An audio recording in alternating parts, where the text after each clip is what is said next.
Oh, the weather outside is frightful. But inside is so delightful. It's Christmas in July. Let's review. Let's review. Oh, let's review, Tink. Season 2. Bum. Bum. Boom. And now, your host, Walt Disney. Alright, how you guys doing? It's we got BlueDragonFive on the line, we got England. It's let's see, it's 1 o'clock on your guys' time. You guys doing good in terms of staying up and whatnot? Yeah. Alert? Yeah, I've got coffee. It works. Good. That's good. That's good. Guess what? On the West Coast, this is still not technically late. So we have, it is July 17th, 2015, on the West Coast. Mind you, it is 10 o'clock on the West Coast, so that means we have 2 more hours for it to still technically be Disneyland's 60th birthday. And for that reason and that reason alone, we are going to go ahead and review for Christmas in July a very, very unconventional Christmas special. It doesn't have characters, really, unless you want to count Douche Dad and Walt Disney as characters. But it has just a ton of nostalgia, a ton of really cool holiday atmosphere, and honestly, also a lot of filler. So, but we're going to take a look at it anyways, because I feel like it's a really interesting time capsule. It shows you a lot of stuff about how Disneyland used to be, and it's also kind of like an interesting sort of amalgamation of different Disneyland specials in a way. So, holiday time at Disneyland. Before we get into this, let me just first ask, what do you guys think? Just, I'm curious, because I actually grew up watching this special, so I have nostalgia attached to it. England? Well, I saw the special growing up, and Okay. it wasn't my park.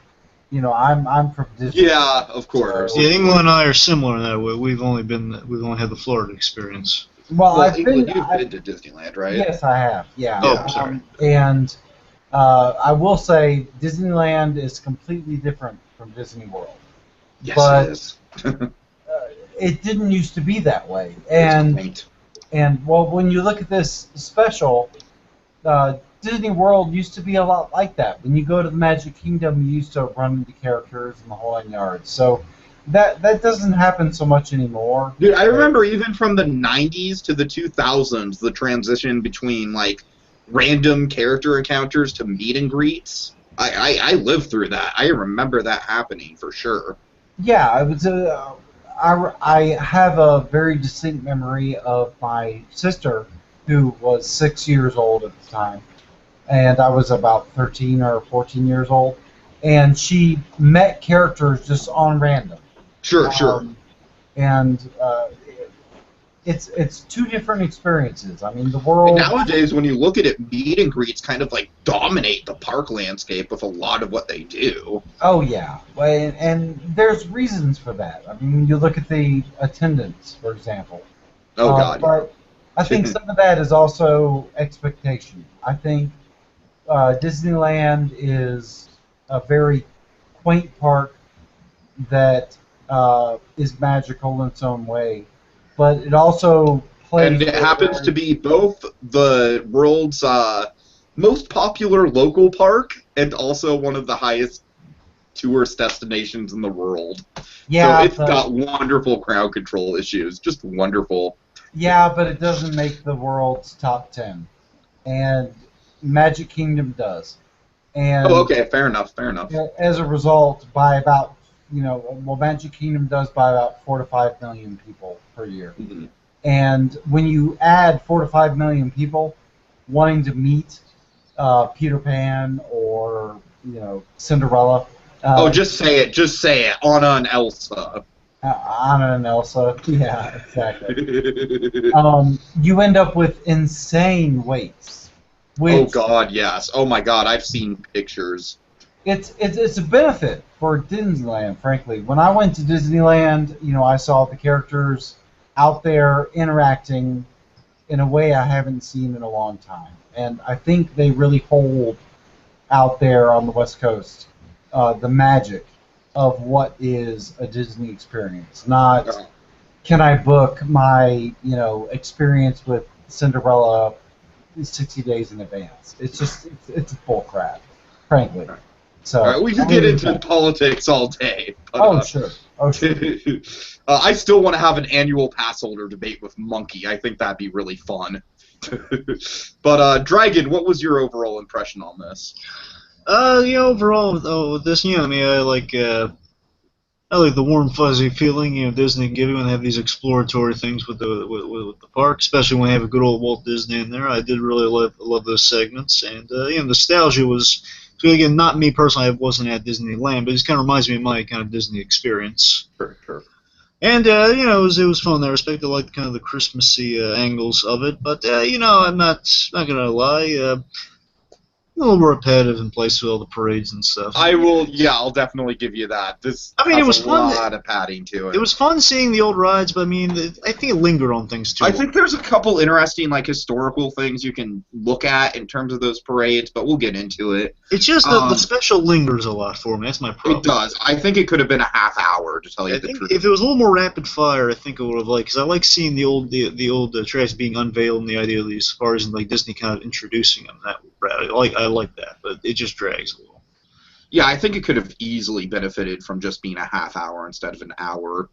Because it feels to me like in terms of just being a Christmas special, it feels like it's barely it's like 20% of a Christmas special. You know what I mean? I do love kind of the late 50s, early 60s vibe it has to. I mean, I know it's absolutely. Sure. 62 or 62 or 64. 62. Yeah, no, it's like 62, but it also has that late 50s Disney vibe, and I really like that.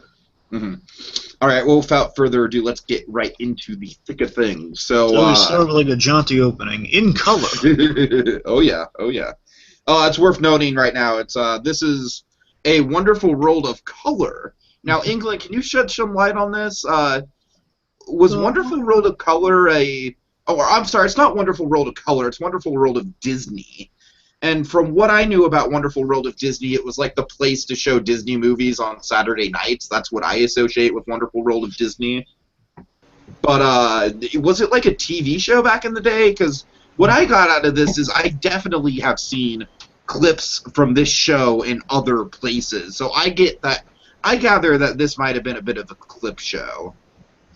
With Walt Disney thrown in, walking around the parks and being all jolly and whatnot. Yeah, that's exactly what it was. And I mean, most of the Wonderful World of Color stuff in the 70s and 80s, and even early 90s, the Eisner area. Yeah, I remember Eisner and Roy Disney. So it was so much like on TV they would introduce the next movie that was playing. Well, Eisner wanted to be the next Walt Disney. Yes, he did. Very much so. And that's to his credit, but it's also to his detraction. Yeah. This Mickey coming up from behind him. What is happening here? Exactly. And yes, it was a bunch of clips that was thrown together, but of the same right, the spirit kind of was there, and that's what isn't there in modern Disney in the sense that the family. What people have to remember is that you didn't have Netflix, you didn't have Hulu, you sat around the TV as a family on Sunday nights and you watched Wonderful World of Disney or whatever it was. Oh, and yeah. This was one of those specials, and that's how I feel like it was put together. And what people like today don't get is you can go in and you can go to YouTube and you can find this is a repeat of a previous special, but when you watch it in 1986, you didn't see that. That clip from 1960 was new to you because you've never seen it before. Yeah, right, exactly. So I think it's you can't really criticize the special for putting things together the way it did. But looking, I just think some of the parade sequences just go on a little too long editing wise. If anything else, I think some of that could have been trimmed down. yeah, but it was the same time period when people watched the entire parade from a single camera point Good of point. Good point. the New York. What was it? The Macy's. Thanksgiving parade. Yeah, the Yeah. Macy's parade. And they would have, they wouldn't even have commentators. They would just, well, they would. They would have like the Today Show or something. But you'd sit there and you'd watch the Snoopy balloon fly along the avenue, and that was amazing, amazing. That's in 1986. amazing. Yeah, but today, yeah, whatever. It's Fieldhauser, sorry. Yeah, no, it's a. You get the point. I mean, it's you have to take when it was produced into account. Absolutely, That's all I'm saying. However, Okay. just with the experience you're talking about, I mean, I can kind of relate to like how they. I think it's dying off, but like those Travel Channel type things. It's not Travel Channel, it's like something similar to that, where they would play. No, it's more like just a 1960s travelogue sort of thing. Travel Channel is its own sort of brand. No, what I mean is like it was like some sort of Disney like a Disney specific travel. Like they would show you like the theme parks of Magic Kingdom and like from all over the place, and they go through the rides in a similar route. This did. There's a whole bunch of specials that are exactly like this. That's what I'm saying, and I love the charm of that. Is nice. And I think it's really, especially if you're on vacation around the place, it's always like, oh man, I can't wait to go to that place. Exactly. It has a good feel to it, and I like just kind of like it just jazzes you up about Disneyland, and I really like it. Also, I love when it kind of they don't peek behind the curtain too much. You're just saying, well, here's some of the cool stuff that goes into the ride. Right.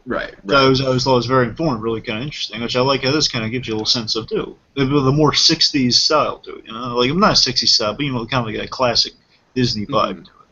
All right, so let's breeze through some of this stuff. We start with carolers in front of the Matterhorn, and it's snowing, and there's one with bells. Oh my God, Walt Disney with his bells. He is so into it. Unusual weather for Southern California. Trope. Yep, weather. We're getting that. There are a couple tropes in here. Some may say it's impossible. Oh yeah. But since we're in Magic Kingdom, we thought we'd use some magic we have around here. All right, and then we get to another trope. Tinkerbell comes out, and we get to another trope. The real Santa. Yeah. Oh my God! Can you believe it, you guys? We have the real Santa on this special. No, I'm just kidding. But Walt certainly treats it that way. Now, Santa, are you rushing or are you dragging? I'm done. See, what he did was see, what happened was Santa, Oh no! That was a good joke. You see what happened? I can't even respond. Santa handed him the bells, and he wanted to see how he would do playing. And then Santa gave it a try, and then Disney said, I just stopped him after a moment. He just really tried jingle bells. Ding, ding, and he says, no, Santa, and he asks, were you rushing or were you dragging? Just, Okay, now so you want to be an Imagineer YouTube channel's goal to turn like the most likable, kind-hearted people into freaking J.K. Simmons from Flash. You did it to Ricky Ricardo, and now we're stepping up our game to Walt Disney. Sorry. Priceless moment. That will never leave the channel. It's just a permanent fixture of the channel now. There's a lot of musical instruments involved, okay? That's one. Sorry. Back to the point. No, don't apologize. It's just what it is. It's now a running joke. But seriously, it's I really think it's a sweet moment that we have Santa Claus there just with Walt Disney. That's a great little icon moment, Oh, it is, certainly. And we have another really good moment between Santa It's and like Disney. Apple Pie Americana, Santa Claus and Walt Disney in the same. It's like that was your Batman v Superman before Batman v Superman. That was your Santa. It was like the Beatles and Elvis. That was Walter Elias Disney v Santa Claus. And then, of course, we have this great bit where the kids walk up and they're all asking for Santa's autograph. And Walt, he's very polite at first. He's like, all right, you too, Santa, you first.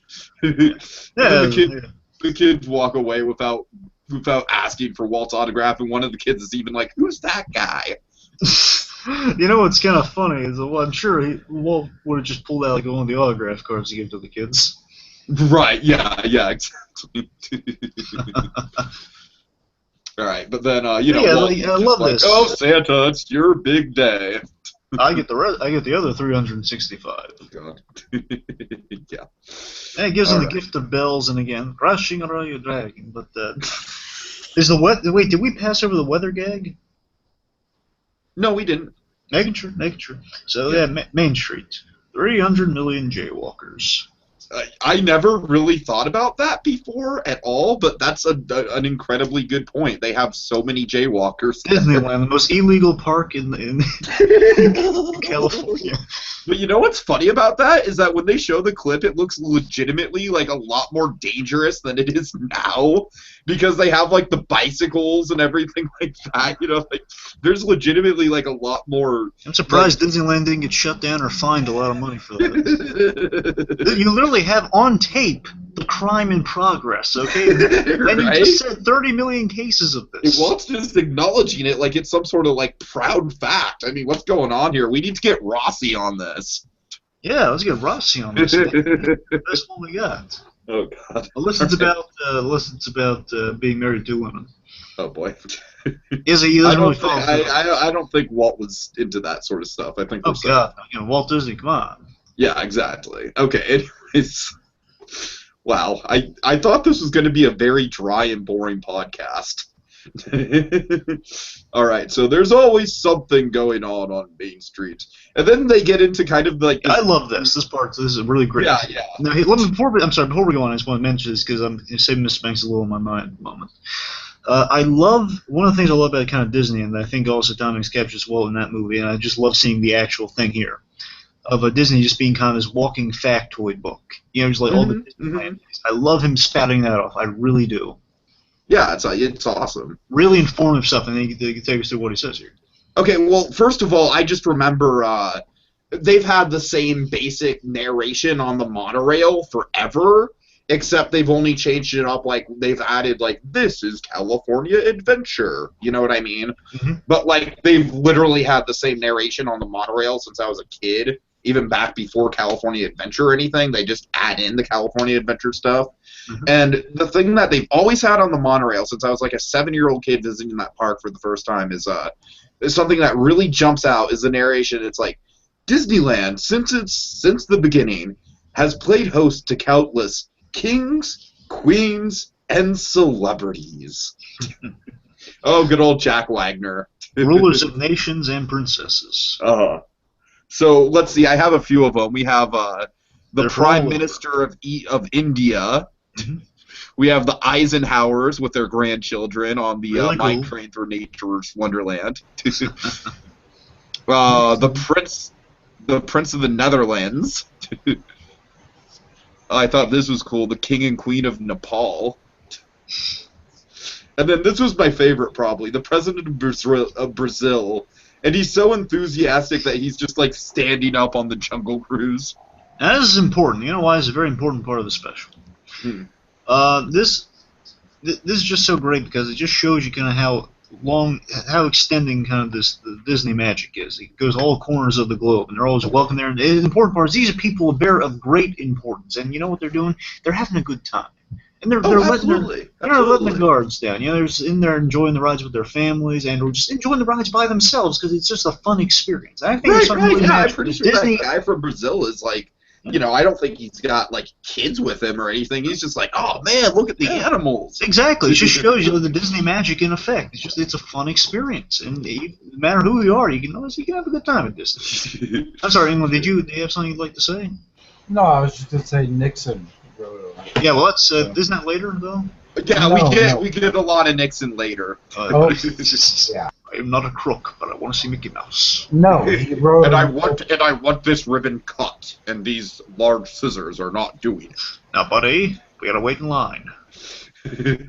Okay. All right, so we have a Main Street song that transitions into a Frontierland song. Yeah.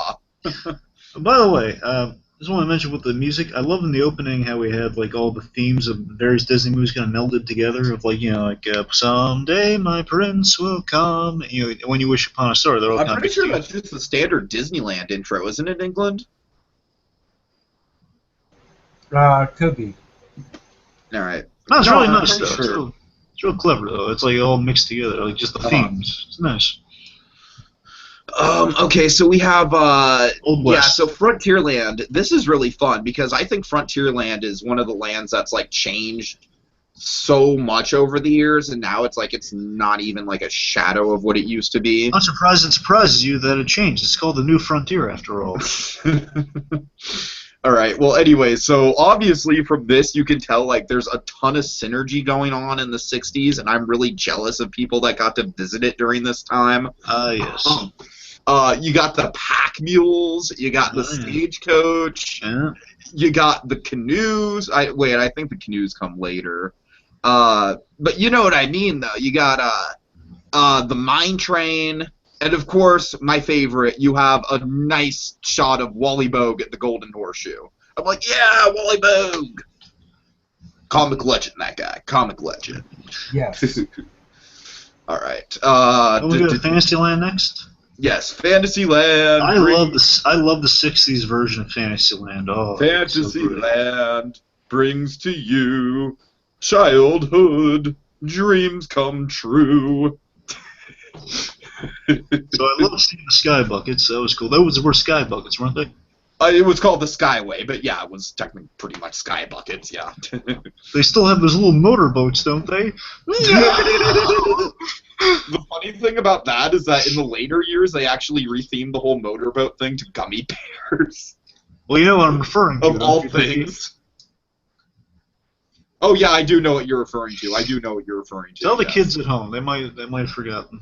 I actually don't specifically know what you're referring to, but I know that there is a reference to the motorboat cruise being guy. I know that.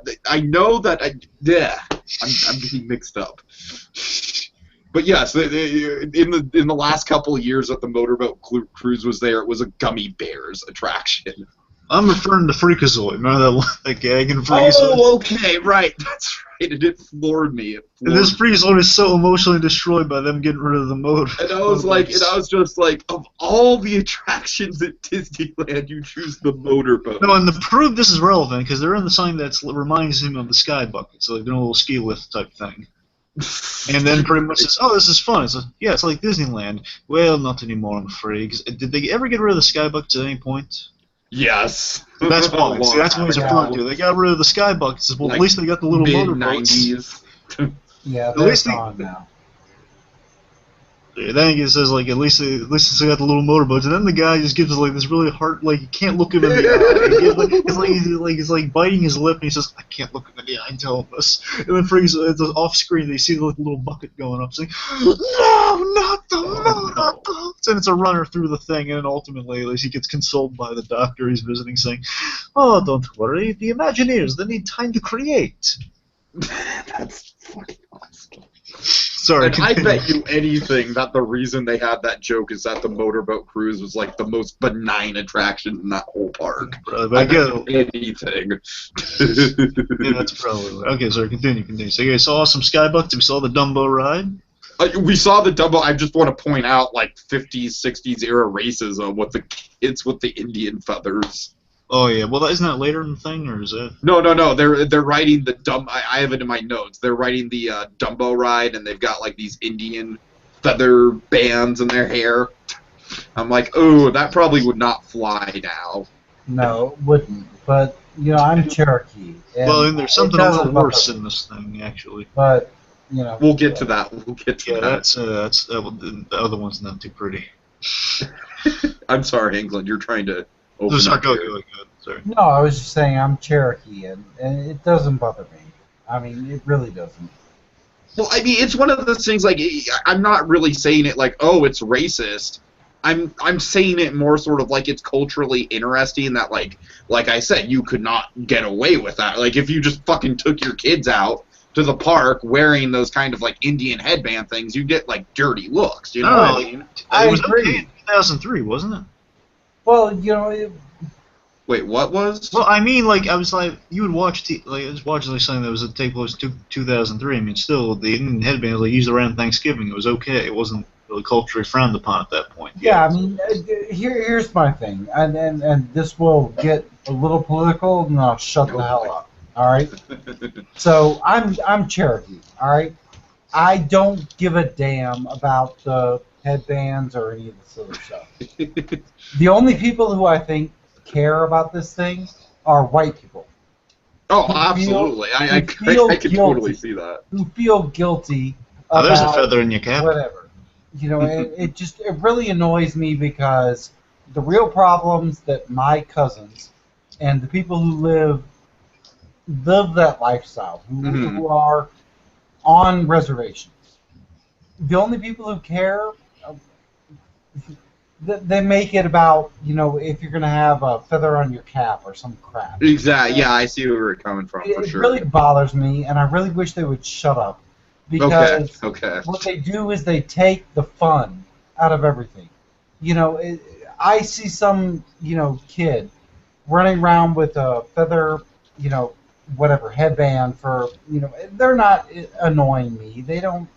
And They're it's not. certainly not like in their heart they're just like, oh, I hate the Native American culture and I am going to mock it. Well, yeah. Exactly. The reason they're wearing it is because they think Native Americans are cool. Usually. Yeah, it just bothers. It really. That's the bothers. Peter Pan defense. Is that the Peter Pan defense is basically that's what kids thought Native Americans to be like at that time. Well, I mean, yeah, Red Man was a little bit much, but. Well, yeah. Red Man is not. I'm saying very it's one thing to have all. him in there, but it's one thing to literally have a song and kind of your main guy looks very red. It doesn't bother me. He's very, very, very red. Not red like cow and That's a chicken good red, but still red all the same. It really bothers me that people are bothered about stuff that has nothing to do with them. Does that No, make I hear sense? you. I totally hear you. Yeah. So I'll leave it at that. So Yeah. sorry. Okay, No, back that's to fine, that's Christmas. Okay, so In summer. let's see. In summer. summer. Okay, so a couple other cool things. We see the Adventureland? yeah, Adventureland. Yeah. So And we see the Jungle Cruise. Adventureland has thrills to spare. This was an interesting time period for the Jungle Cruise, actually, because this was right when the Mark Davis stuff was starting to get added. So we had the hippo pools then. I think this was like right before we had the trapped gorilla safari and everything. I might be getting my timeline a little mixed up on that, but this was right in the era of the Jungle Cruise where they were transitioning it from like a serious sort of like, oh, we're going into the jungle and shit might not go right. Do they have the guns anymore? They have to get rid of that. They got rid of the guns in the Oh. 90s, and thank God they brought them back in like 2007, and I was so happy. Oh, yeah. I was so happy when the guns were back. I remember that was a moment where we were like, we won! Yes! I remember I was watching the Pixar Story, really great documentary, and John Lasseter, as a young man, he ran the Jungle Cruise, and he worked at Disney at the park, and he would he ran the Jungle Cruise as a ride operator, and like at the end of the documentary, he's just kind of returned to Disney as like not a guest star exactly, but he's stopping by the park and he does the old job. It looks really great. How awesome would that be to randomly be on that boat? I know. I would have lost. Oh my God! I would have go lost for it that. because he says, and years ago I was on this very same cruise, and I was like, oh my God, it's him. Man.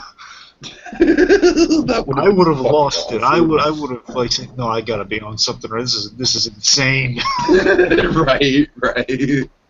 Oh my God. It's him. It's like the Toy Story 2. We would have It's you. geeked out It's so really much. you. We would have probably been pulled from the park. That's probably the realistic situation that would have happened. All right. Anyways.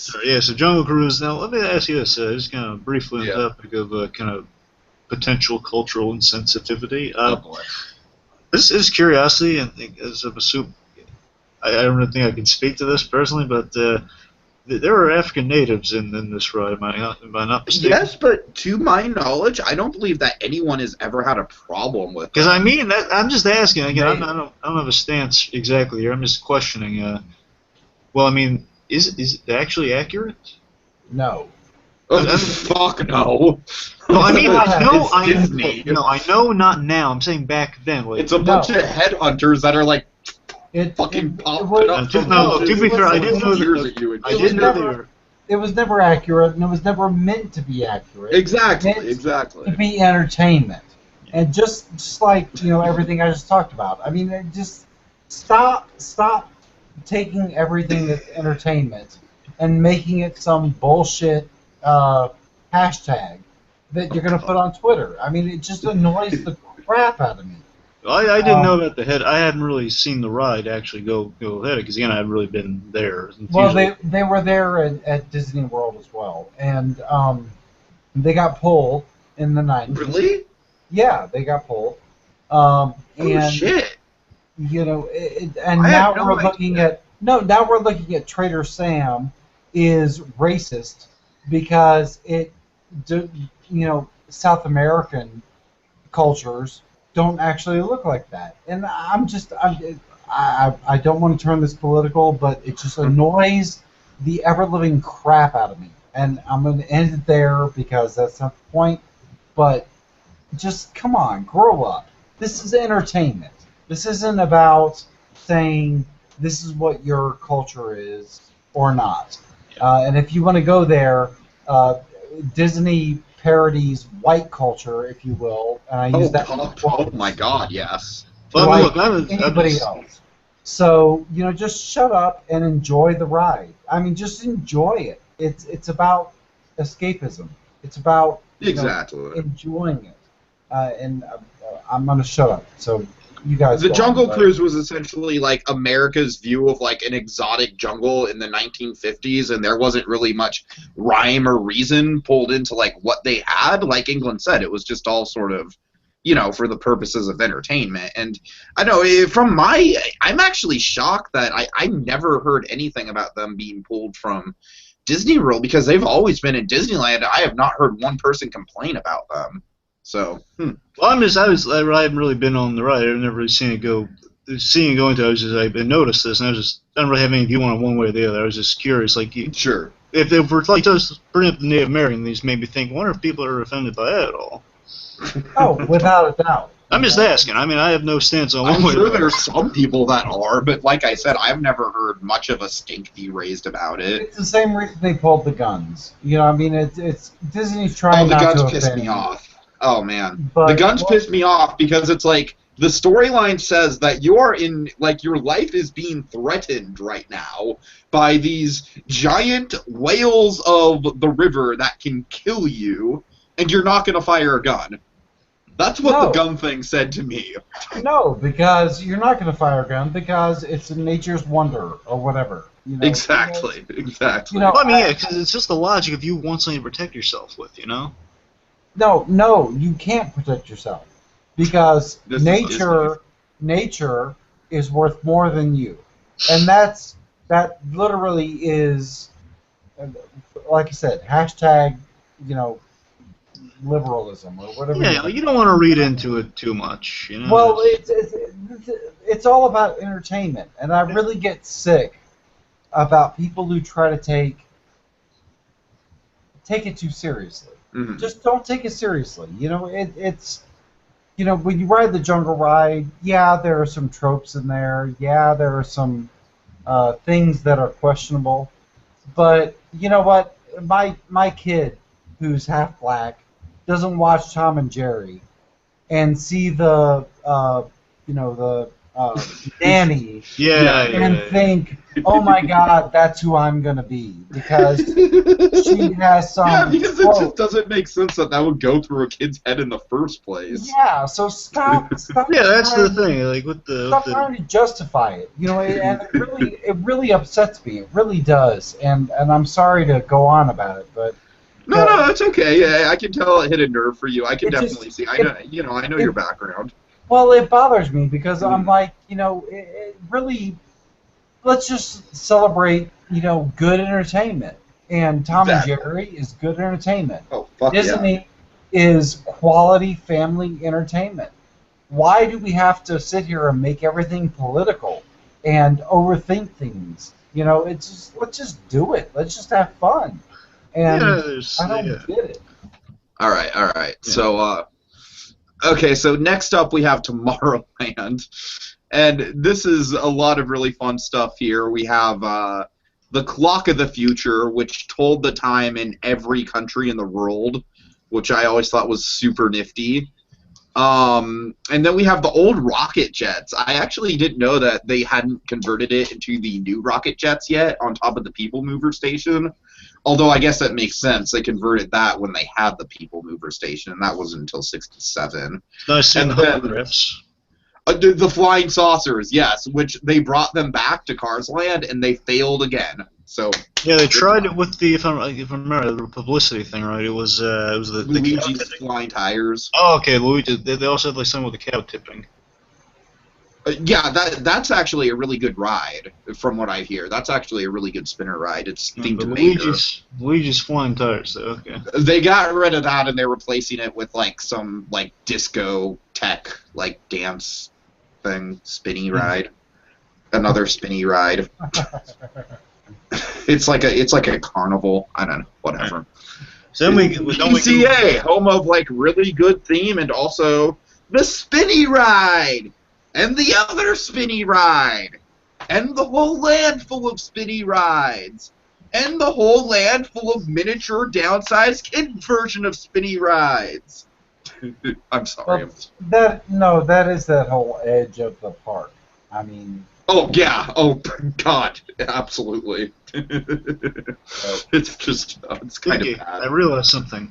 What? We glazed over the weather bit. What do you mean the weather bit? Yeah, we glazed over the weather bit.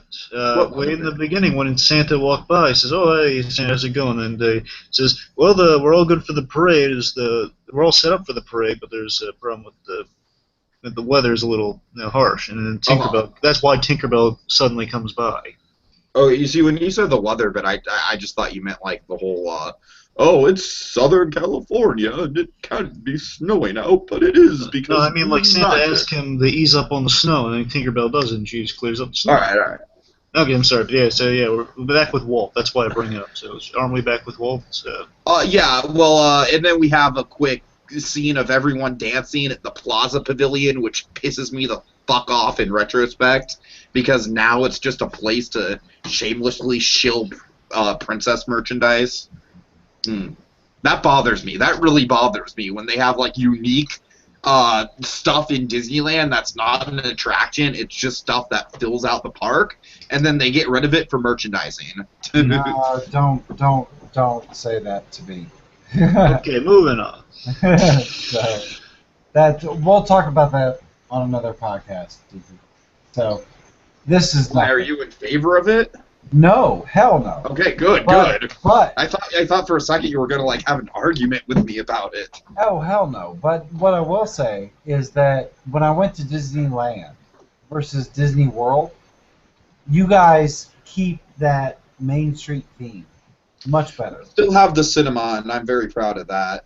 Well, you have the cinema, and if you want to walk into your arcade, for example, Sure. Our arcade is gone.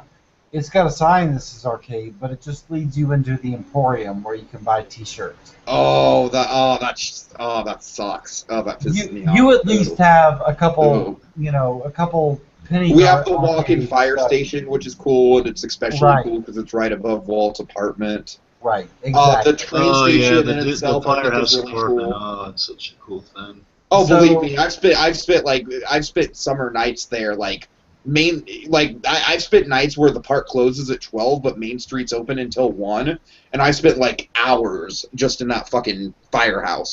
I was weird. Wait, can you go inside? Oh yeah, you can go. You can't go to the second floor where Walt's apartment is, but you can go to the first floor, which is all themed to like a firehouse, Right. and there's the fire engine in it and everything like that. You think Yeah, I mean- anyone's gone up there?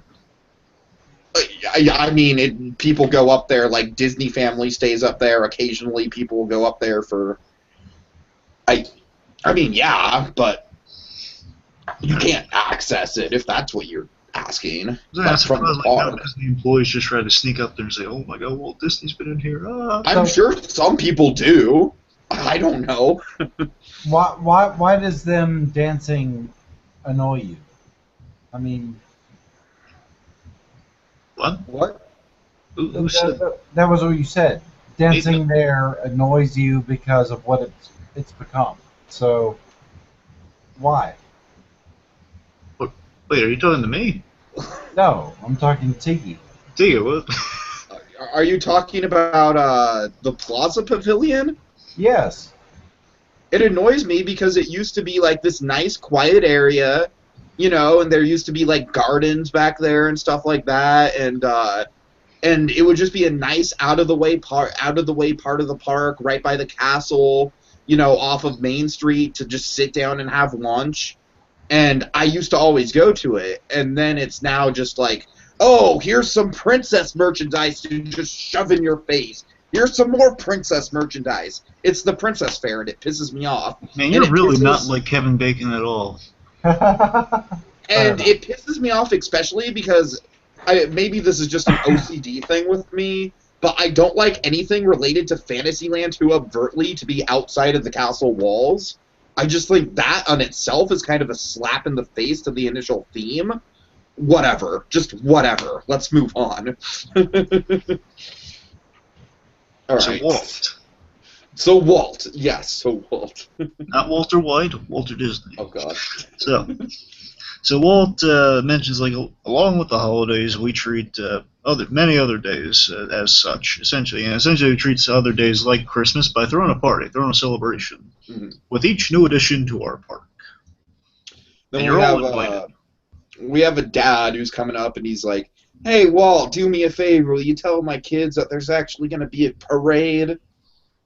Why do you I'm have a going to problem just with go this ahead guy? and throw it out. This guy's the screwed. I meant to ask you this. What's the problem you got with this guy?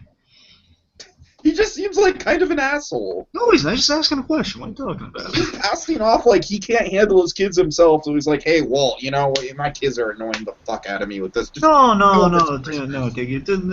I need to find a curb to sit down on. You're missing the 60s veneer of it all, Tiki. Am No, I? I'm with Tiki on this. No. Yeah. Look, Dragon, when it comes down to it, we need to have a Scrooge. And god damn it, this is a hard episode to find a Scrooge in. Because it's certainly not going to be Walt Disney, you know that. No, I know. Look, fine, he can be the Scrooge, but I'm just still saying it's jollily asking him. That's the thing. It's like the whole, I'll tell you where you can It find just him. seems sort of passive aggressive to me. Just like, hey, Walt, my kids don't believe you, so yeah, or don't believe me. So He has. you're the celebrity here, Walt. No, the curb line later on is the passive aggressive line. But this is fine. He was just asking him. Yeah, the curb line was passive aggressive. Look, I'm stretching for coming up with an asshole. All I'm saying is that we need a Scrooge. I think you're being a little harsh on the guy. It's Christmas, T. You cut a guy. Oh, I know I'm being harsh on the guy. Like I said, we just need a Scrooge. That's just all it comes down to. I'm sorry. Why don't we just make Grumpy the Scrooge, huh? No, that doesn't count because he doesn't have any lines. But he's in it. It'd be great if this guy came back and he was just like, hey, Walt, thank you so much. And then he'd technically have an arc. He'd technically have an arc. Good point. Okay, so then Disney just tells him, like, well, you come back here, the festivities will be going on all day, and the time to kill, get a good seat on the curb. Mm-hmm. Oh, gee, Walt, thanks. I'm going to be ready for a nice, comfy curb. See, that's passive a piece of shit, and I hate walking around in it. Okay, easy. Okay, let's scale back. All right, so then, which, by the way, I just want to mention, I think he just said it. If he doesn't say it again, I love that Walt just has a really kind of nice thing about himself, just saying he invited us all. He broke the fourth wall, telling us, the viewers, hey, we're all invited. Oh, sure, that's what he always does. That's a classic thing with Walt. No, it's really nice. It's something to appreciate. And then he says, well, let's turn back the calendar to Easter parade. And this is where the special just veers off into just nothing. I don't really think we need the Easter parade, really. I don't think so either. I will give you one thing, though. I think it's a cool concept that I never really knew about, that they had this whole thing of, like, classic car enthusiasts, like, showcasing their that's the thing. 1900s automobiles on Main Street. That's actually a tradition I never knew about, so I actually kind of found that, just from a historical perspective, interesting. Well, I'll say this. Let me say this. Just to prove not being too harsh on this, it goes on a little long, but just like when it's just not doing interesting stuff like we get here. So within the Easter parade, there are some really cool things. I think the parades overall have a lot of cool things that they don't have anymore. Sure, to spice sure. them up, like the antique cars, which is really cool. But also, I love the hot air balloon little stunt they got in there. And That was really cool. Yeah, that was And fun. they play That was the fun. Peter Pan theme. You can fly, you can fly. And we got Very nice. we get a lot of really good helicopter shots at Disneyland. So yeah, it's good. It's good So, I mean, footage. it's not bad. It's just there are elements of within these parades just drag on. It's like just them walking around without doing the cool stuff they do here and there, which is really cool. And they do And that. then you guys will never believe it. We cut from a parade, and then Walt comes back, and he's just Now, like, this I love. I love this part. well, there wasn't even a molehill before we had the Matterhorn. Actually, that's not true. There was Holiday No. Hill. Before that, Tiki, before the molehill thing. What? No, before you're missing something. Oh, I'm sorry. Go ahead. I love this bit. It's probably one of my favorite bits in the whole thing. I just love that this teen couple or like just a young couple. They walk by Walt. It's like before the camera gets on Walt for them to tell you about the Matterhorn. So they stop by real quick and it's just Walt Disney wishes them, hey, Merry Christmas and have fun. Merry Christmas. That to me, I thought was just so nice. Just kind of absolutely. before the camera Absolutely. gets on him for them to tell you the next thing. I assume. I mean, it could be staged. I don't know. I'm just assuming that just people just walking by through. Oh, hey, it's Walt Disney, and just well. I would wager to say it was staged. But I mean, yeah, but I'm just saying, like the way it plays, it's like, oh, that's it. That's the illusion that's there. I appreciate. yeah, it. sure, absolutely. That was a nice illusion. That was a nice perception there. All right. And then he talks about the Matterhorn. Go on the Matterhorn. Okay, so before there was a Matterhorn, there wasn't even a molehill. Walt, you're lying to the audience. That is factually inaccurate. I'm sorry. Walt's just straight up lying right here. There was actually Holiday Hill, and Holiday Hill was like this little picnic area. It was about 20 to 30 feet tall, and it was just entirely composed of all the dirt that they dug up of the castle moat. I'm not even joking. So yeah, I think there was a little bit more than a molehill before the Matterhorn. All right. Anyways, so we had a special holiday for the opening of the submarine voyage, the Matterhorn, and the monorail. Oh yeah. And keep in mind, everyone, this was like I'd wager to say, besides the opening of the park, and besides the 1964 World's Fair. I'd wager to say that the opening of these three attractions is probably the most significant event in Disneyland history, because it really did kind of shape the park, especially in that area, and especially the transition between Fantasyland and Tomorrowland. Because you had the scientific, but also the whimsical with the submarine lagoon. The Matterhorn for years and years and years has stood as kind of just this. This passageway between Fantasyland and Tomorrowland. Literally a huge part of the geography of the park comes from these three attractions. Nuts. Hello? Yeah, I'm here. Okay, so Tiki apparently is frozen. Yep. He was frozen today. Sorry, he wants to make that joke if he were here with us. Absolutely. Well, Tiki was a good man. We really we're eulogizing Tiki at the moment. Would you like to share some words? Sure. Back in the day, Tiki had. Yeah, I amazing was literally blabbing on camera for 30 seconds before I realized my internet had cut out. That was great. You're dead, Tiki. So I'm we're dead. continuing. We're continuing with that. Are you George R.R. Martin? What? Yes. You're George R.R. Martin and you're killing me off? Yes. No. Well, he was. Well, it's the Red Wedding.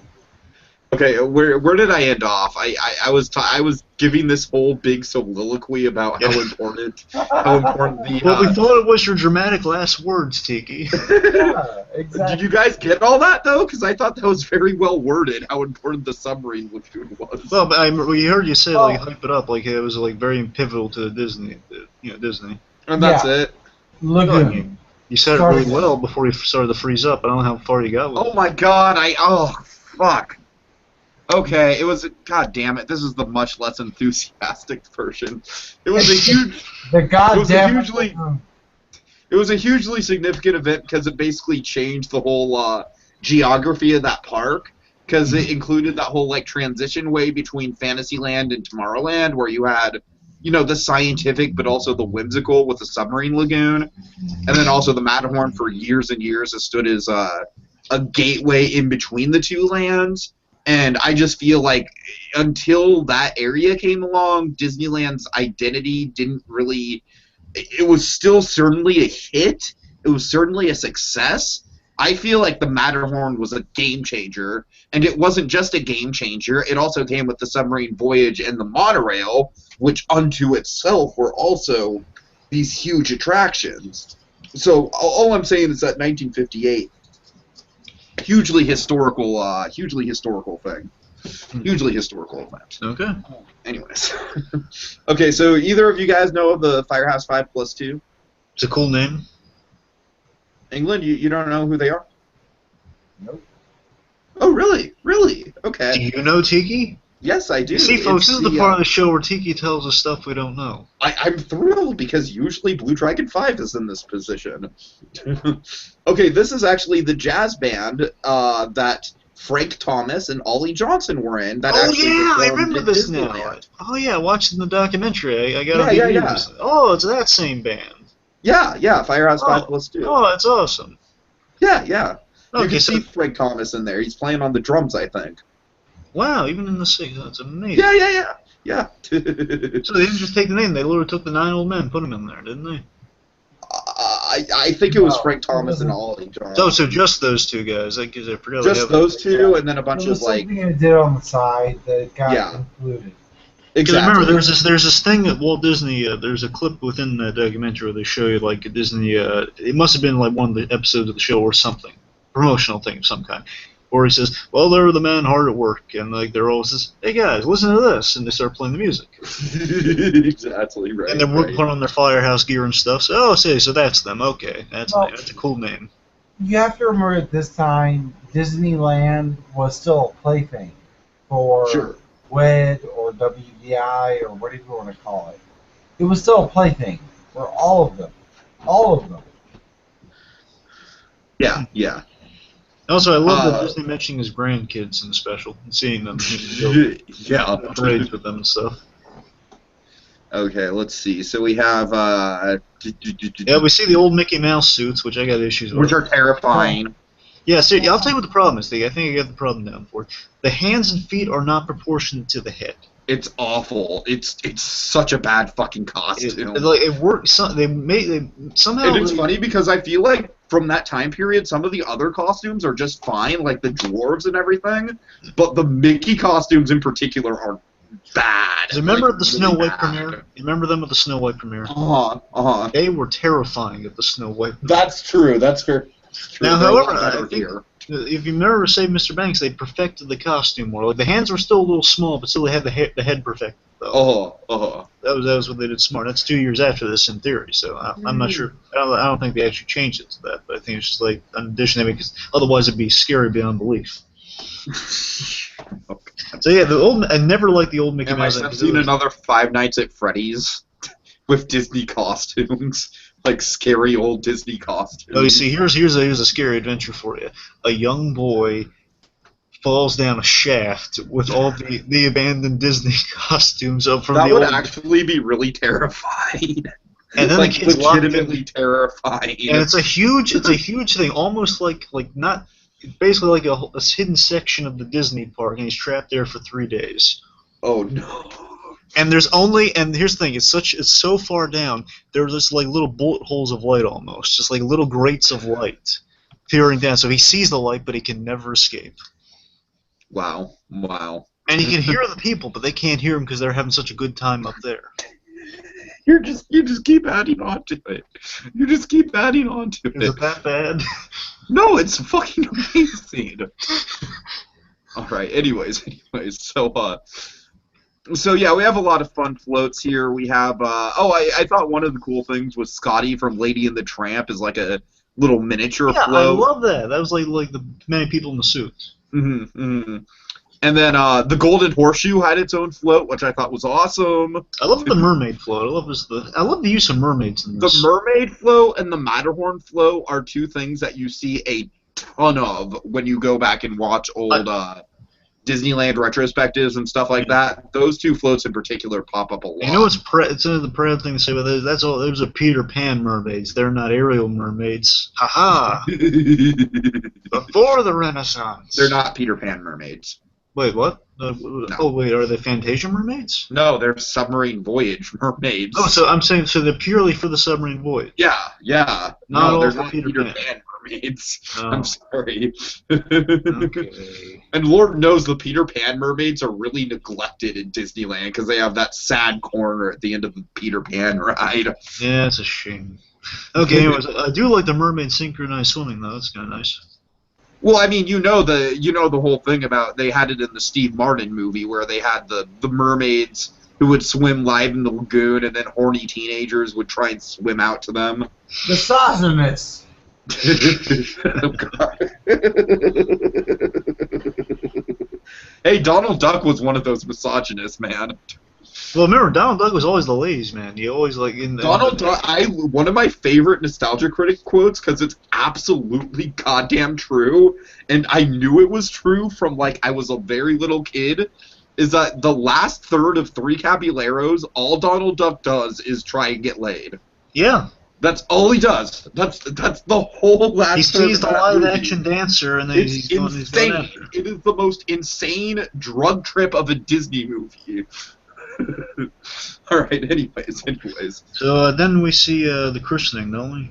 Yeah, the christening of the Nautilus, Which is pretty cool. The first passengers submerged on the subs. One of my favorite things in this thing. I've never heard this before, and it just sounds so cool to me. Just the referring to underwater as liquid space. Oh yeah, that was a big selling point of the submarine voyage. I've never heard that before. I think it's just the That was on coolest. the poster and everything. Yeah, that's just the coolest terminology. You're going into liquid space. Right. We gotta bring that back. We gotta bring that back.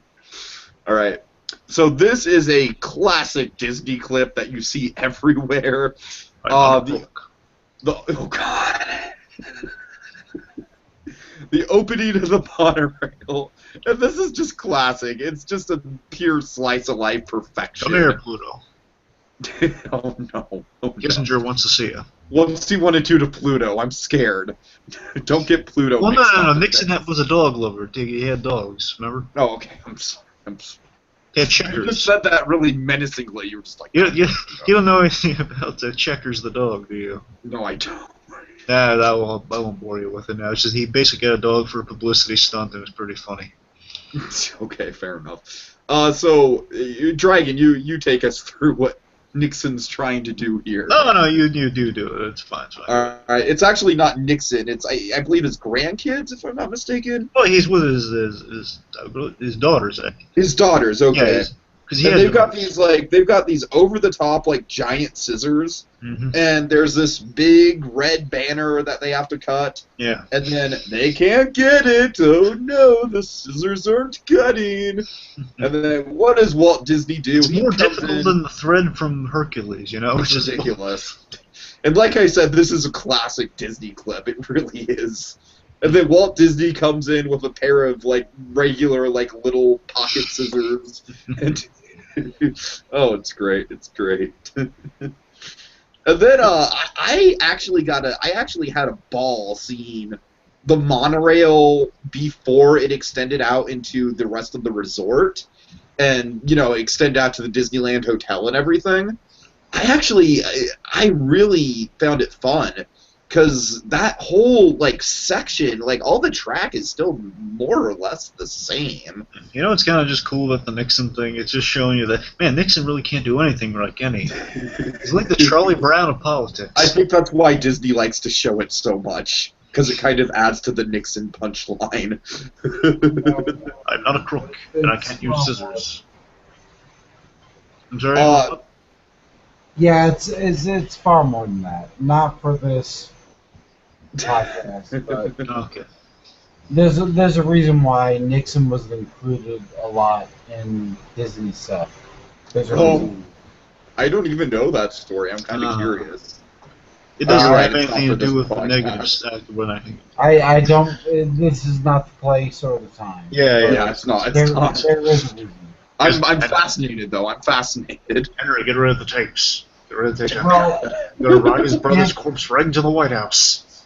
yeah. Well, you can live that trope, but that's not exactly what happened with Nixon. So, like I said, this isn't the place. Okay.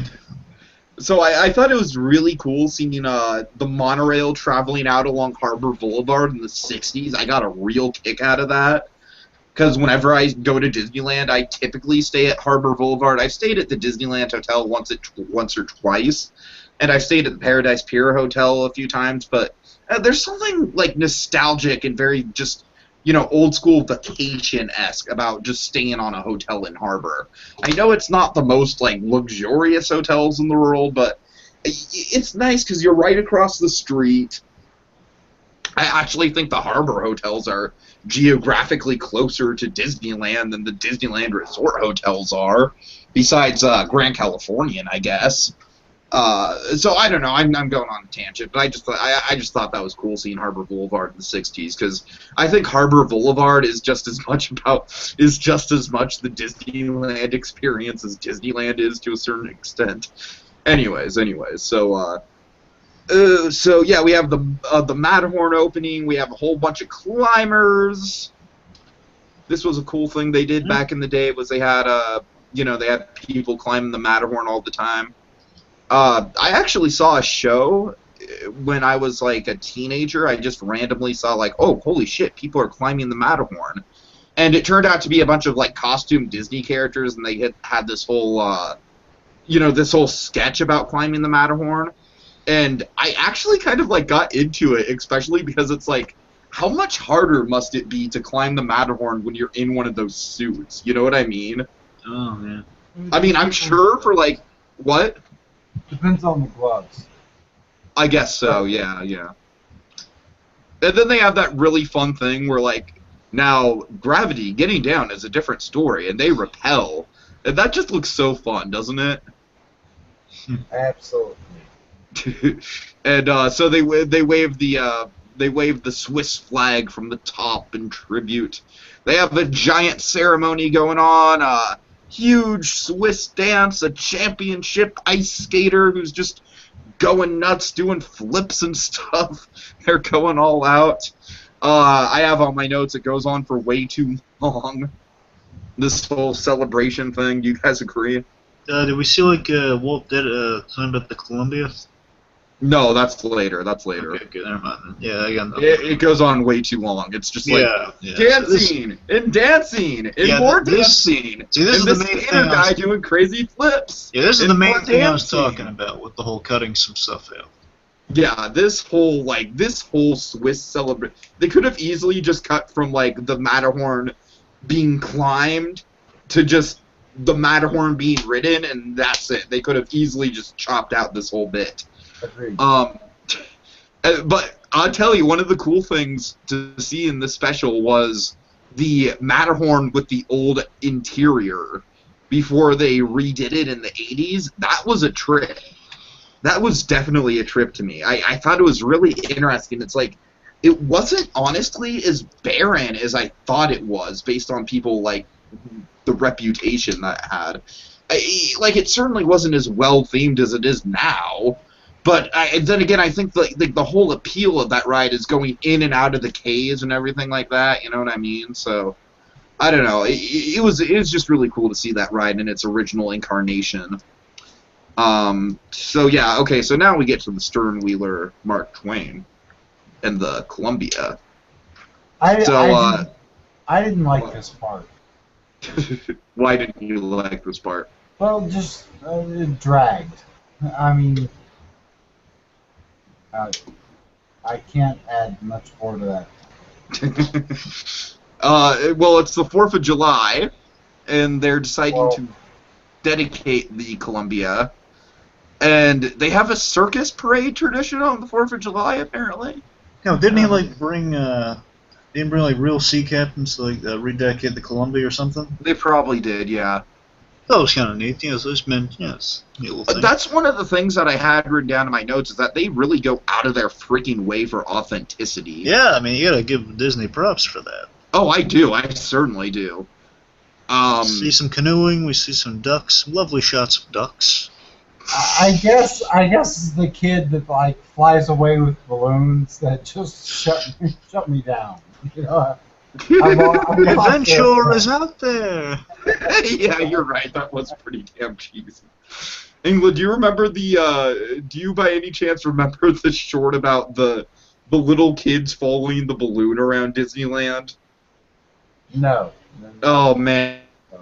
Oh god, that one is so fucking nostalgic for me. Oh man, that brings back memories. Anyways, well, it's You like see you what know the happens, movie that The very- Red Balloon.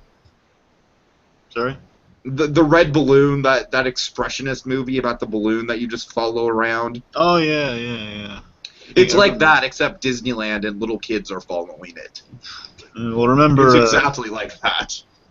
What if that kid? The kid gets lifted off the ground. So if he gets lifted off a hair and then he falls down that manhole cover into the There we go. There we go. deep into that costume, will to be lost for 3 days, all because he wanted some balloons. No, but I do think it's cool that we see this old-fashioned circus parade thing. It's something straight out of Dumbo. Yeah, I get that. We have pipe organ float. We have all the animals. Yeah. All the nations of the free world are represented. Get fireworks, don't we? What I think is a better, analogy to is the gun battles that they have. Mm-hmm. They don't do that anymore at Disneyland, do they? No, they do not. Okay. No, soon it'll be blasters. You're talking about the Fort Wilderness stuff? No, I'm talking about in Frontierland. They used to Oh have no, they haven't done that in like since Sancho the '60s. and- oh, really? Yeah, they they'll do haven't it- done that in a long time. Soon it'll just be all stormtroopers and cowboy hats. Oh no, don't say that. Don't fucking say that. Oh, don't give Disney ideas. I'm Oh. kidding. I'm just thinking the visual interest. Oh, Cowboy. fuck. Oh, fuck me. Stormtroopers in Frontierland is just ridiculous enough to happen. Ugh. Anyways. No, I'm Cantina sorry. in Frontierland. That's one. Well, but at Frontierland, both in Magic Kingdom and at Disneyland, they used to actually have a stunt show that you would see. Yeah, and we see this on the special. I'm just saying. Right. It's been forever. Like, I don't. At least since Big Thunder Mountain's been there, they haven't done that. At least. Do you think that detracts from the experience? What, not having that? Yeah. I think anything. I just think Disneyland's a different park now than it was then. I think that's what it comes down to. Yeah, certainly I think that Disneyland would be interesting if they kept a lot of this kind of stuff, because they didn't just have this, keep in mind they had the gun show, they had the guy with the jetpack in Tomorrowland, they had the Native American village. It's like Disneyland at this point in time when the special was filmed was all about kind of this kind of smorgasbord of stuff to do, and it. Like, the term e-ticket literally didn't even exist yet. You know what I mean? So, the whole culture and landscape of Disney parks, it was so radically different that I can't tell you if having a gun show in Frontierland, I mean, I think it would help because it would certainly liven up the atmosphere. I don't think there's really much going on in Frontierland nowadays, but... So, no Fast Pass Plus to go see a gun show. Check out the gun show over here. Okay.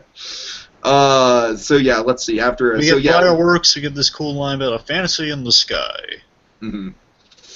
Wait, where's the fantasy in the sky? You're skipping ahead. Well, I mean, we talked about some of the stuff you saw, didn't we? Yeah. Oh yeah, that's true. That's true. Okay. Yeah, there's. And then Walt, he's just going along, and he's just very, very concerned about people having a good spot for the parade. Which I thought was nice. You know, again, this is him breaking the fourth wall, which I really like. Just he's telling folks, "Oh, it's time for the parade. You know, it's reserved a special place for you." Oh yeah, Really nice, really nice. I love that. Just like reserved a special place. It's like he's telling all the kids out there. It's adorable. All right, so now from this point forward, it just Back to basically Christmas. becomes one giant Christmas parade, and that's about it. For the And rest let's of the chalk that festival. up to the big old Christmas parade. There's a parade. Let's chalk that up. Yeah, that's true. Some That's true. nutcrackers, some snow-related things. Toy soldiers. Yep. So we Santa. have, Good old Santa. you know, like I said, we have the 7 dwarves coming out of the castle. I don't think they're nearly as disturbing as the Mickey Mouse characters. Man, the Mickey Mouse characters are the worst. I'm telling you, that kid is just still down there, just like, it never ends. You know what my favorite? I actually thought the Dopey mask with there's a Dopey mask with wiggling ears and a wiggling nose. I actually thought that was pretty cool. Yeah. But then, yeah, after all the characters come out from the castle, we have the March of the Wooden Toy Soldiers, which is a staple of course, Disney Christmas parades. I'm sure they do it in the Walt Disney World Christmas parade as well, and they also, of course, do it in. It's just it'll never go away. It'll The never. other characters look pretty good. You know, you see like you see Alice in Wonderland and the White Rabbit. You see, sorry, not just the rabbit. You got Chip and Dale. You got Pinocchio. I love Pinocchio dancing with the little girl. I thought it was adorable. They danced with the little girl. It's adorable. Then we got Nixon and. This is funny. You see Nixon go by, and there's only one girl in the crowd that waves to him. One little girl in the crowd waves. Wonderful. That was funny. Poor Nixon, only one little girl waves to God. him. Poor Nick, he couldn't even cut the ribbon, and now no one's waving to him. Yeah. He has lousy Disneyland. Someone should buy Nixon ice cream. You know. Does Nixon deserve a tube of phone?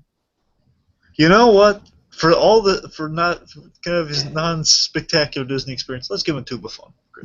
All right. Richard Nixon, come on down. You're the next lucky contestant to earn a tubaphone. And that's tubaphone spelled T-U-B. No, I'm just kidding.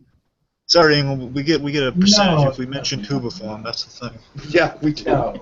No. It's not tubaphone. It's shit.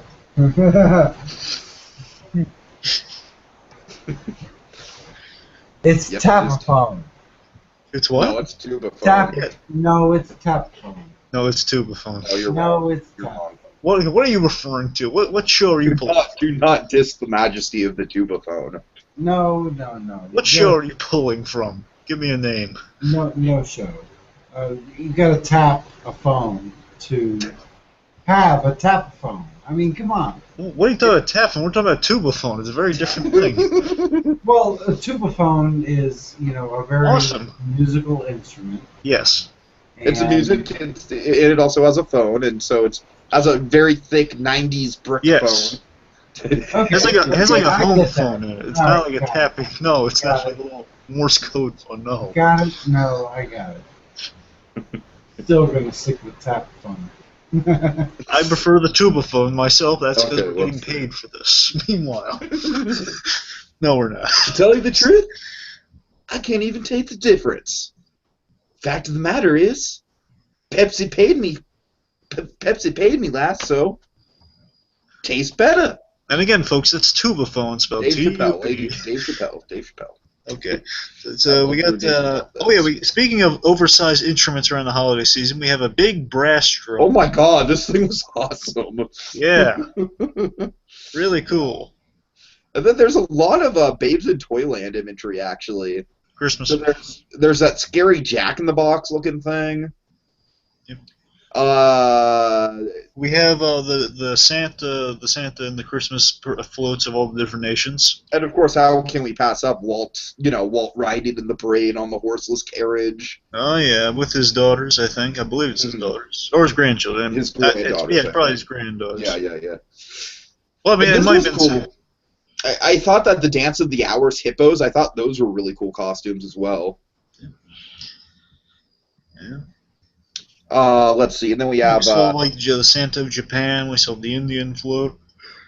yeah, again, really, really like you could tell that Disney like they went all out. They went from all over. It's like freaking Epcot back in the day. I love seeing the dancing Christmas trees. I like that. Like they're all dressed like Christmas trees doing a little number from above. You know. They went all out to get. Yeah, like, they even get hired all these cultured people. They got some famous guest stars. They got Raggedy Ann and Andy. Yeah, it's pretty crazy. I mean, yeah, those guys. Do you think Disney has the rights to those guys or what? They don't. But Yeah, yeah. it was a big deal at the time. So That was the Wasn't first it major really? Disney crossover. That was before Roger Rabbit. That was Disney being. That was before Indiana Jones or Star Wars. Yeah, that was the Yes. big one. Forget all this other stuff. no, really it was. My We're gonna dad have a Raggedy Ann and Andy cinematic universe. Mickey v. Raggedy.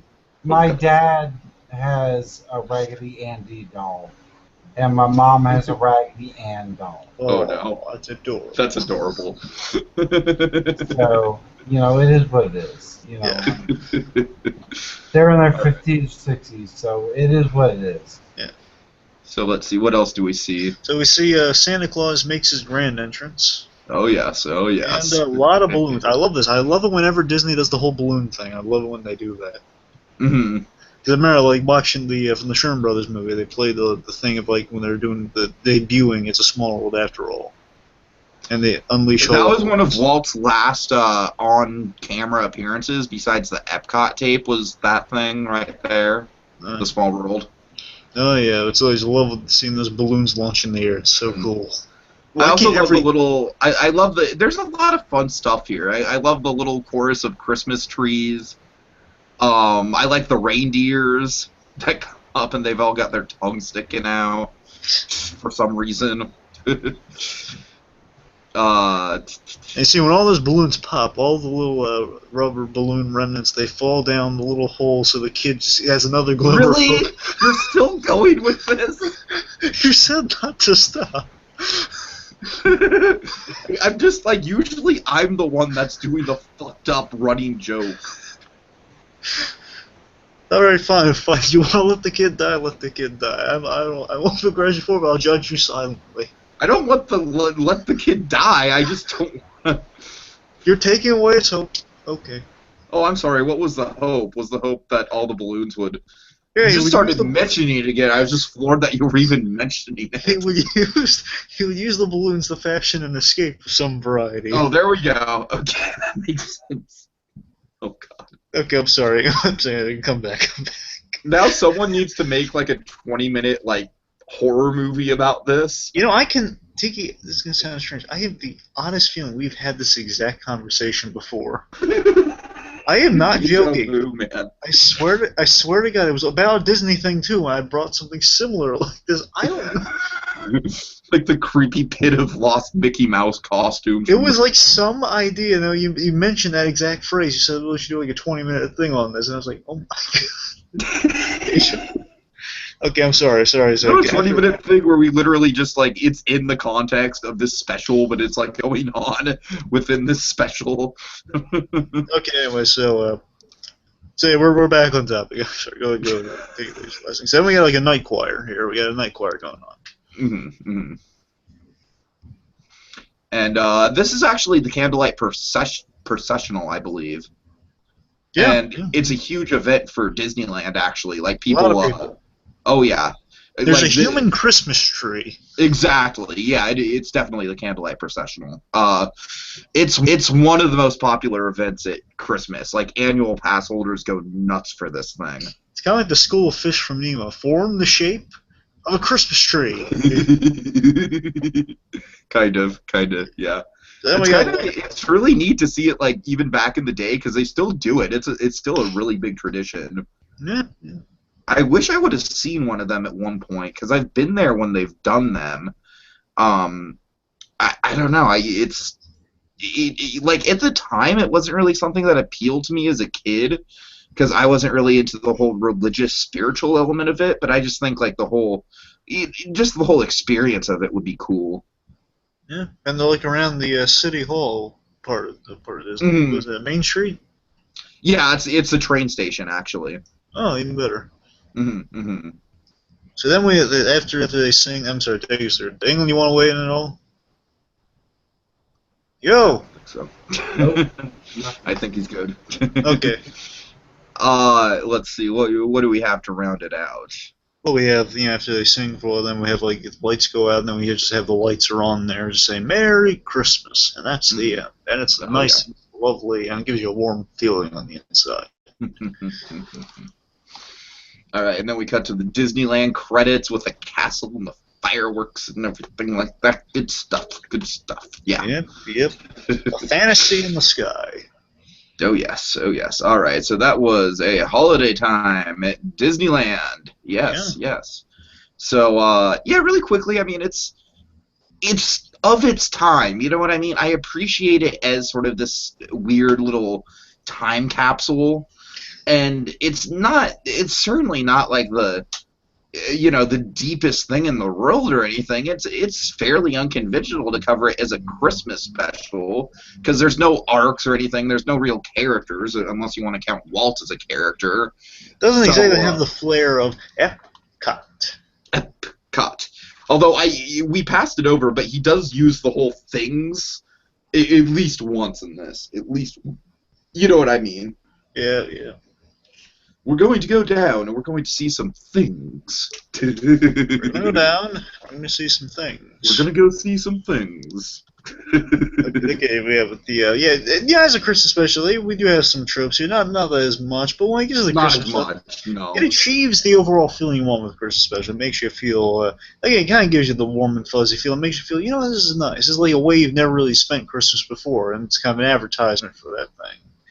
Sure. Advertisement for that thing is pretty appealing, and of course Walt is one of the most likable guys on camera. And of course, Disneyland, the show in itself, is one giant product placement. So of course, I mean, that's not really to be surprised. I could watch Disney all day. I love the guy, especially when he's on camera. Again, I told you, like, one of the best things that always jumps to my mind is just him going on that board with that long stick, just saying, and right here in the center is Epcot. Epcot. Love it. He's the guy that's fascinating. It really is. He's always a lot of fun. The charm kind of bleeds through for the special. So I guess really quickly, let's go through the tropes. Okay, well I guess Father is our Scrooge. Technically, let's have the ducks be the Scrooge. I don't know. I don't fucking no. Okay, I got it. Let's have the creepy Mickey Mouse costumes be the Scrooge. Well, I mean, they did ultimately kind of get that kid knocked all the way down. Exactly. So fuck those guys. So I guess he'd be our Tiny Tim. No, I'm kidding. No, forget it. But no, seriously, what we do is we had kind of weather discrepancy. So there's a bit of that. So unseasonable weather. Rocket power, unseasonable weather. We got that. We got snow, a lot of snow. We got a bit of religious element towards the end. We've got an interpretation of the real Santa. Ooh. Oh, sure, which is cool. Snow like, are you rushing or are you dragging, Santa? We got. Don't you dare. What are you, Anna?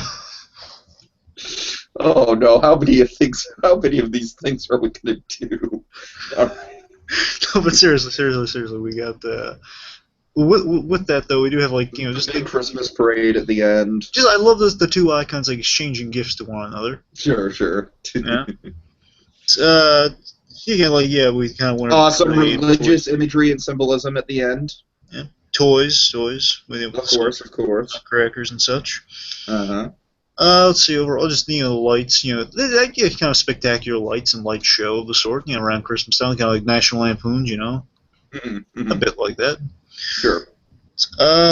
Really, that's all I can That's about it. Well, yes, maybe the trope of, flashing back to other occurrences around Christmas time, we'd have done that with Lila Lucy. There's other flashbacks. Oh, that's true. That's very true. The clip show trope. Good job. Technically, good catch. Yeah, technically it's a flashback. It's cutting to something that happened in the past. So, England, final thoughts on this as a Christmas special, or as a special? No, it wasn't bad. I mean, it's what it was for the time. Yeah. All right. So you want to set up the list? Sure. So, folks, this time around we're cataloging what we talked about, so we can kind of look at it at the end of the day after we get through Christmas in July and say, "Man, that is a lot of stuff, a lot of things." That's a lot of fish. And, That's folks, what we have here, I've used that. we have a lot of things. We have a lot of things on this list. A lot We'll of go- very interesting things. As Walt Disney, read us the list. As well, okay, well, we have Rugrats, Let It Snow, followed by the I Love Lucy Christmas special. They're rushing on your dragon. Then we have Batman Invasion of the Bold, or Batman Brave and the Bold, Invasion of the Secret Santas. Invasion of the Bold. In the Invasion of the Bold, figure that out. Sorry, it's just really funny.